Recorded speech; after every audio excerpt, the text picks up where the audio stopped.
बिस्मिल्लाहिर्रहमानिर्रहीम, अस्सलाम वालेकुम। Welcome to Alham dynamic world. मेरा नाम फरहान इकराम है और आज जो हम सेकेंड ईयर का फ़िज़िक्स का टॉपिक कवर करने जा रहे हैं उसका नाम है क्वांटाइज्ड एनर्जीज़। तो इसको समझने के लिए क्या करना है, सबसे पहले तो हमने समझना है कि उसमें कितनी टाइप की एनर्जीज़ हैं। तो आपके पास क्या है, ये एक एटम है, ठीक है जी, जिसका न्यूक्लियस यहाँ पे बताया गया और ये इलेक्ट्रॉन मूव कर रहा है, ठीक है जी। और हम ये नॉर्मली यही कंसीडर करते हैं कि वो हाइड्रोजन का एटम है, ठीक है। इस पे जो है ना पॉजिटिव चार्ज है, इस पे नेगेटिव चार्ज है। देखें ये अब जो इलेक्ट्रॉन जो है ना ये सर्कुलर फॉर्म है, यानी इन ऑर्बिट्स में मूव करता है, तो मूवमेंट की वजह से जो एनर्जी होती है उसे हम काइनेटिक एनर्जी बोलते हैं। और यहाँ पे पोटेंशियल एनर्जी किस वजह से होगी, जैसे आपके पास ये जो इलेक्ट्रॉन है वो हायर शेल्स की तरफ मूव करेगा तो इसमें क्या पैदा होगा, क्या क्या चीज़ बढ़ती जाएगी, पोटेंशियल एनर्जी बढ़ती जाएगी। जैसे जैसे आप शेल की यानी हायर एनर्जी स्टेट्स पे आप जाते जा रहे हो, पोटेंशियल एनर्जी बढ़ती जाएगी। तो इन शॉर्ट दो तरह की आपके पास एनर्जीज होती हैं, किसकी, इलेक्ट्रॉन की। तो टोटल एनर्जी निकालने के लिए हम क्या करेंगे, सबसे पहले काइनेटिक एनर्जी निकालेंगे, उसका फार्मूला डिराइव करेंगे, फिर हम पोटेंशियल एनर्जी निकालेंगे और एंड में दोनों को ऐड करके उसका रिजल्ट निकाल लेंगे, ठीक है जी। अब यहाँ पे हमने क्या शो किया हुआ है, ई एन से क्या शो किया है, total energy of the electron, जो कि दो चीज़ों का सम है, दो एनर्जीज का सम है, काइनेटिक एनर्जी, दूसरी पोटेंशियल एनर्जी। काइनेटिक एनर्जी को हमने के डॉट ई से शो किया है और जो पोटेंशियल एनर्जी है उसको हमने यू से शो कर दिया, ठीक है जी। अब देखिए काइनेटिक एनर्जी तो सेम टू सेम है, लेकिन वर्क की जगह पोटेंशियल एनर्जी की जगह मैंने माइनस वर्क लिखा हुआ है। इसका मतलब क्या है कि देखें आप क्या कर रहे हो, पोटेंशियल एनर्जी आप बढ़ाना चाहते हो, बढ़ाने के लिए क्या करना पड़ेगा, ये जो इलेक्ट्रॉन है उसको हायर एनर्जी लेवल्स पे जाना पड़ेगा। तो उसके लिए इलेक्ट्रॉन वो खुद ऑटोमेटिकली तो जा नहीं सकता, तो आप क्या करते हो, आप उस पर वर्क करते हो। आपकी वजह से क्या होता है, वो इलेक्ट्रॉन हायर एनर्जी लेवल्स पे जाता है। तो इसका मतलब यहाँ पे जो वर्क हो रहा है वो ऑन द सिस्टम हो रहा है, और ऑन द सिस्टम जो वर्क होता है वो हमेशा नेगेटिव साइन से शो किया जाता है, ठीक है जी। अब आगे क्या हम करने लगे हैं, जैसे मैंने आपको बताया काइनेटिक एनर्जी फाइंड करनी है, पोटेंशियल एनर्जी फाइंड करनी है, ऐड कर देना। तो सबसे पहले काइनेटिक एनर्जी, उसका फार्मूला क्या होता है, हाफ mv², लेकिन यहाँ पे साथ में n लिखा हुआ है। n क्या है, ऑर्बिट, nth ऑर्बिट, यानी आप n की जगह 1 पुट कर दें पहले की आ जाएगी, अगर आप 2 पुट कर दें तो वो सेकंड की आ जाएगी। इस तरह आप ये क्या nth ऑर्बिट को शो कर रहा है। अब यहाँ पे देखें, यहाँ पे वही कॉन्सेप्ट है जो कि आपने लास्ट टॉपिक में पढ़ा है कि आपके पास दो तरह की फोर्सेज हैं, इलेक्ट्रिक फोर्स और सेंट्रीपिटल फोर्स, दोनों को आपने इक्वल किया हुआ है। ये कैसे किया हुआ था कि ये आपके पास पॉजिटिव चार्ज है, ये आपके पास नेगेटिव चार्ज है, दोनों में क्या हो रहा है, अट्रैक्शन हो रही है और इसकी वजह से इलेक्ट्रिक फोर्स यहाँ पे आ रही है। और आपके पास जो इलेक्ट्रॉन है वो सर्कल में मूव कर रहा है, सर्कल में मूव करता है तो उस पर कौन सी फोर्स पैदा होती है, सेंट्रीपिटल फोर्स। वो सेंट्रीपिटल फोर्स किसने प्रोवाइड की थी, इलेक्ट्रिक फोर्स ने, इसलिए हमने दोनों को क्या किया, इक्वल किया। इलेक्ट्रिक फोर्स का जो फार्मूला है वो हमने लास्ट टाइम भी डिराइव किया था, मैंने आपको बताया था कि Q1 Q2 bye are square. तो वहाँ पे जो Q1 था वो भी ई था, जो Q2 था वो भी ई था मैग्नीट्यूड फॉर्म में। तो K E square divided by R N square यहाँ पे हमने निकाला था। और सेंट्रीपिटल फोर्स का जो फार्मूला होता है वो क्या होता है, mv_n² बाय आर एन। यहाँ से आप देखें बिल्कुल सेम टू सेम जैसे हमने लास्ट टाइम किया, एक आर एन इस एक आर एन से कैंसिल हो जाएगा, इस साइड पे क्या रह जाएगा, K E square divided by R N, एक यहाँ पे जो रह गया बच गया था। और राइट साइड पे आपके पास क्या रह जाएगा, mv_n², ठीक है, वो यहाँ पे लिखा हुआ। अब यहाँ पे गौर करें, आपने निकालना क्या है, असल में आपने ये जो vn है ना ये निकालना है, ठीक है। इस vn की वैल्यू निकाल के आप इस इक्वेशन में पुट करोगे तो क्या आ जाएगा, काइनेटिक एनर्जी आ जाएगी। तो आपने क्या किया, vn² के साथ क्या आ रहा है, m, ये जो m है वो vn² के साथ मल्टीप्लाई हो रहा है, आप इसे क्या कर दो, उस तरफ ले जाओ, उधर जाके वो क्या हो जाएगा, डिवाइड हो जाएगा। जब वो उधर जाके डिवाइड हो गया, राइट साइड पे क्या रह गया, सिर्फ और सिर्फ vn²। यहाँ से बेटा जी आपने जो m है उसको आप दूसरी तरफ ले गए तो राइट साइड पे सिर्फ और सिर्फ vn² रह गया। vn² यहाँ पे लिखा हुआ है राइट साइड पे vn² लिखा है, लेफ्ट साइड पे ke², और ये जो m है इधर आके डिवाइड हो गया, ये आपके पास vn² आ गया। अब आपने क्या करना है, इस वैल्यू को उठा के इस इक्वेशन नंबर 1 में जहां पे vn² लिखा हुआ है वहां पे पुट कर देना है। तो ये क्या हो जाएगा, kinetic energy is equal to half m, ठीक है जी, हाफ m। vn² की जगह आपने क्या लिख दिया, ये value ke² by m r n, ठीक है जी, ये आपने वहां पे लिख दिया। अब आप देखें यहाँ से m और ये जो m है ये क्या हो रहा है, कैंसिल हो रहे हैं, बाकी क्या रह जाएगा, हाफ, वो लिख दिया, के वो लिख दिया, ई स्क्वायर वो लिख दिया, और आर एन रह जाएगा जो कि कहाँ पे लिखा हुआ है डिनोमिनेटर में, वो भी लिख दिया। तो ये आपके पास क्या हो गया, काइनेटिक एनर्जी वाला काम खत्म हो गया। काइनेटिक एनर्जी जो आपने यहाँ पे पुट करनी है ना वो आपने निकाल ली, ठीक है जी।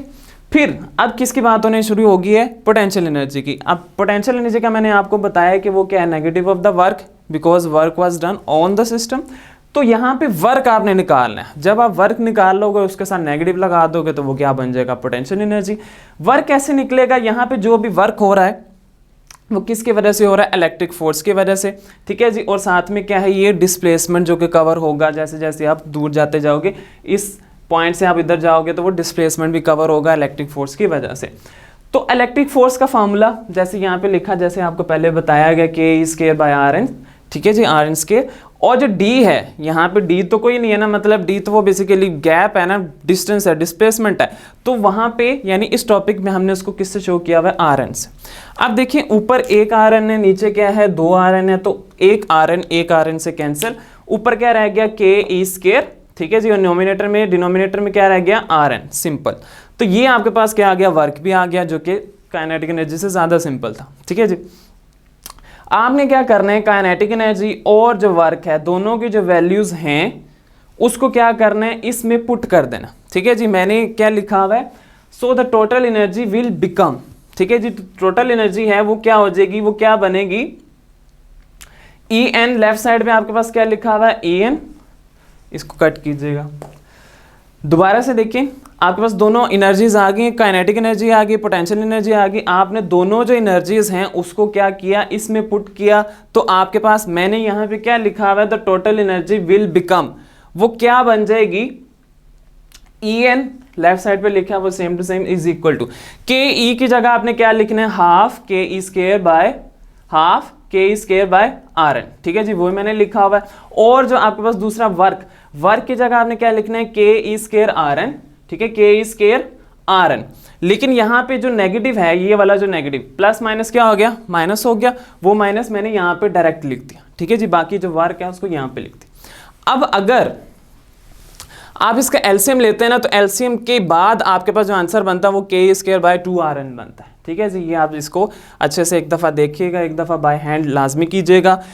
बेटा ये फार्मूला आपने लास्ट क्वांटाइज्ड रेडियाई जहाँ पे आपने टॉपिक पढ़ा था वहाँ पे ये फार्मूला डिराइव किया था। आप क्या करो, इस फार्मूले को मैंने यहाँ पे लिख दिया। इसका मतलब क्या है कि आपने आर एन की जगह क्या पुट करना है, N square H square divided by 4 pi square M K E square, उसको आपने आर एन की जगह पुट कर देना। तो बाकी आपके पास क्या रह जाएगा, लेफ्ट साइड पे E N is equal to negative K E square ऊपर, ठीक है, 2 नीचे। लेकिन आर एन की जगह क्या आएगा, ये सारी टर्म, ठीक है, ये सारी टर्म आपने किसकी जगह, ये सारी टर्म उठा के आपने आर एन की जगह लिख दी है। बाकी क्या रह गया, ये वाली सारी टर्म आपके पास आ गई, ठीक है जी। अब देखिएगा यहाँ पे क्या किया, ये नीचे वाली जो सारी टर्म है इसको उठा के हम कहाँ ले गए, ऊपर ले गए, ठीक है जी। आपको काफ़ी दफ़ा मैं बता चुका हूँ। 4 pi square M K E square ऊपर चला गया, के ई स्क्वायर जो है ना वो साथ में पहले से लिखा हुआ है, माइनस पहले से लिखा हुआ है, 2 नीचे है, और जो एन स्क्वायर एच स्क्वायर है वो 2 के साथ आ गया। यहाँ से देखें ये क्या हो जाएगा, कैंसिल हो जाएगा, 4 डिवाइड बाई 2 और pi square same to same, M same to same, K 2 दफ़ा आ रहा है, ठीक है, तो के स्क्वायर, ई स्क्वायर 2 दफ़ा आ रहा है, तो E square multiply by E square is equal to E की पावर 4। नीचे क्या रह गया, एन स्क्वायर और एच स्क्वायर, ठीक है जी। तो कैंसिल सिर्फ क्या हुआ, ये जो 2 है वो कैंसिल हुआ, बाकी सारी चीज़ें क्या है, सेम टू सेम है, ठीक है। तो ये भी आपके पास क्या है, एक आपके पास फार्मूला ये हो गया, एक आपके पास फार्मूला ये हो गया। किसका है ये फार्मूला, टोटल एनर्जी का, ठीक है, जिसमें काइनेटिक एनर्जी भी शामिल है, पोटेंशियल एनर्जी भी शामिल। अब यहाँ पे क्या किया हुआ है, जो आपने एन स्क्वायर है ना उसको आप साइड पे ले गए, जैसे आपने लास्ट टाइम पढ़ा उसी तरह का काम करने लगे हैं हम। एन स्क्वायर को साइड पे ले जाएंगे, राइट साइड पे जो एक ब्रैकेट में वैल्यू होगी जो भी आ रही होगी उसका हमने क्या करना है, उसकी हमने वैल्यू फाइंड कर लेनी है और उसको हमने सॉल्व करना है। -1 बाई एन स्क्वायर साइड पे लिख दिया, बाकी जो है ना आपके पास ये एन स्क्वायर के अलावा जितनी भी टर्म है वो बच जाएगी, 2 pi square M K square E power 4 divided by H square. इन सारे फैक्टर्स के वैल्यूज़ आपको पता है, जब हम सारे वैल्यूज़ को पुट करोगे तो आपके पास इलेक्ट्रॉन वोल्ट में एक आंसर आ रहा है, ठीक है जी। एनर्जी का यूनिट इलेक्ट्रॉन वोल्ट भी होता है, उसमें क्या आंसर आ रहा है, 13.6, ठीक है जी।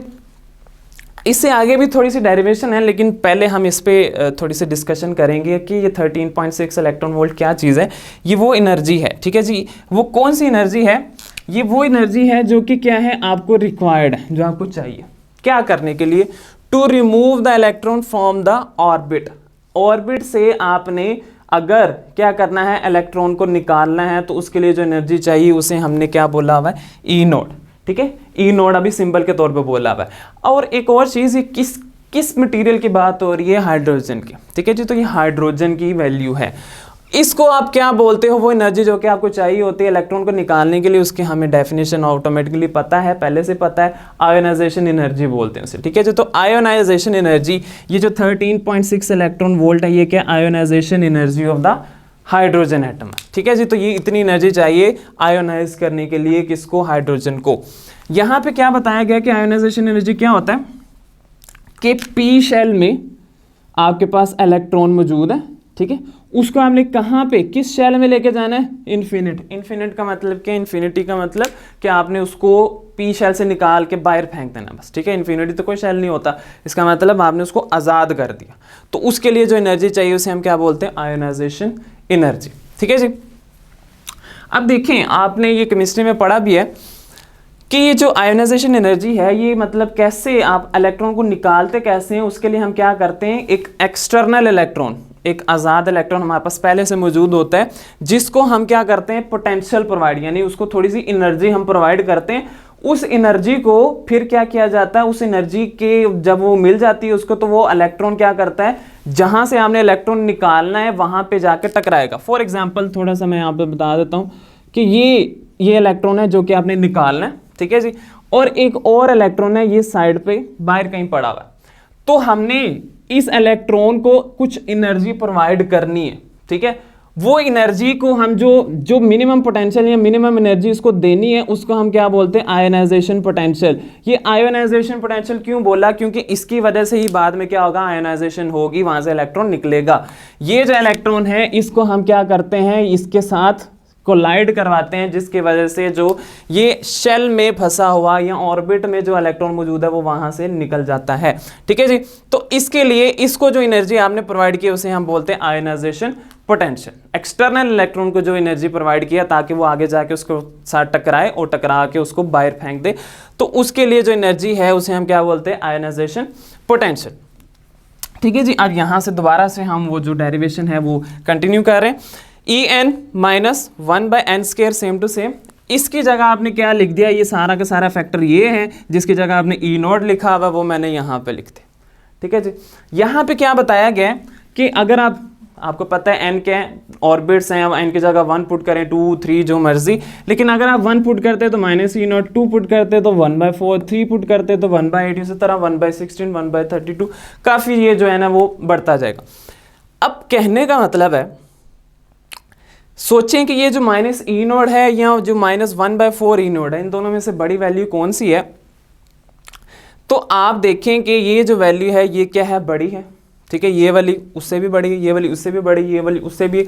तो हो क्या रहा है, as electrons move to higher energy level, जैसे जैसे वो ऊपर वाले शेल्स की तरफ मूव होते हैं, तो टोटल एनर्जी क्या हो जाती है, इंक्रीज होती है, ठीक है जी। टोटल एनर्जी की बात हो रही है यहाँ पे, इसकी बात नहीं हो रही है, आयोनाइजेशन एनर्जी का ट्रेंड की बात नहीं हो रही है, किसकी बात हो रही है, टोटल एनर्जी जो है ना वो क्या होती जाएगी, इंक्रीज होती जाएगी जैसे जैसे आप दूर जाते जा रहे हो।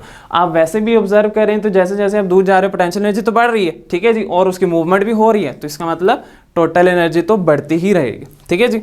तो वो यहाँ से शो हो रहा है। लास्ट में पैराग्राफ में आपकी बुक में लिखा हुआ है, वो क्या चीज़ें लिखी हैं कि अगर आपके पास इलेक्ट्रॉन जो है ना वो लोअर एनर्जी स्टेट पे है, ठीक है जी, कहाँ पे है, लोअर एनर्जी स्टेट में है, तो उस लोअर एनर्जी स्टेट को हम क्या बोलते हैं, ग्राउंड स्टेट या न्यूट्रल स्टेट, ठीक है। अगर आपके पास जो इलेक्ट्रॉन है लोअर एनर्जी स्टेट पे है तो उसे हम क्या बोलते हैं, ग्राउंड या न्यूट्रल स्टेट बोलते हैं। अगर वही इलेक्ट्रॉन जो है ना वो कहाँ चला जाता है, हायर एनर्जी स्टेट, यानी थोड़ा सा ऊपर अगले शेल्स में चला जाता है, तो उसको हम बोलते हैं एक्साइटेड स्टेट। दो तरह की स्टेट्स हैं, ग्राउंड स्टेट और एक्साइटेड स्टेट। ग्राउंड स्टेट का मतलब क्या है, लोएस्ट एनर्जी लेवल, ठीक है जी, और जो आपके पास एक्साइटेड स्टेट है वो क्या होगा, हाई एनर्जी लेवल या हाई एनर्जी स्टेट। अब देखिएगा, आपने क्या करना है, ग्राउंड स्टेट से इलेक्ट्रॉन को, किसको, इलेक्ट्रॉन की बात हो रही है, इलेक्ट्रॉन को आपने ग्राउंड स्टेट से कहाँ लेके जाना है, एक्साइटेड स्टेट तक लेके जाना है। तो उसके लिए उस इलेक्ट्रॉन को जो पोटेंशियल प्रोवाइड किया जाता है उसे हम क्या बोलते हैं, excited potential. Ground state lower energy level, और जो आपके पास है excited state high energy level. Low से हाई तक जाना है तो एनर्जी तो ऑब्वियसली प्रोवाइड करनी पड़ेगी, तो उस एनर्जी को हम क्या बोलते हैं, एक्साइटेड पोटेंशियल। ठीक है जी, तो ये हमारा टॉपिक था। क्या किया हमने इस टॉपिक में, टोटल एनर्जी निकाली है। कैसे निकाली है, पहले काइनेटिक एनर्जी निकाली, फिर पोटेंशियल एनर्जी निकाली, फिर दोनों को ऐड कर दिया, जो आपके पास रिजल्ट आया वो किसका आया, टोटल एनर्जी का। ठीक है, और टोटल एनर्जी किसकी है, इलेक्ट्रॉन की। यहाँ पे आपने उसकी डेरिवेशन की, यहाँ से फिर आपने आयोनाइजेशन, कोई 4-5 टर्म्स आपने पढ़ी। आयोनाइजेशन एनर्जी क्या होता है, आयोनाइजेशन पोटेंशियल क्या होता है, कि आप जैसे जैसे दूर जाते जा रहे हो, शेल्स आपकी तादाद बढ़ती जा रही है, तो उसमें क्या हो रहा है, टोटल एनर्जी बढ़ रही है, कम हो रही, वो आपने देखा। एक्साइटेड पोटेंशियल और जो ग्राउंड स्टेट है, जहाँ एक्साइटेड स्टेट है, वो कैसे होती है, कब होती है, उसके बारे में आपने सारा पढ़ा। तो यहाँ तक आज आपका टॉपिक है क्वांटाइज्ड एनर्जीज का, वो ख़त्म होता है। आपका कोई भी क्वेश्चन होगा काइंडली आप पूछिएगा। इंशाल्लाह नेक्स्ट टॉपिक के साथ मुलाकात होती है। तब तक के लिए अल्लाह हाफिज़, अपना ख्याल रखिएगा।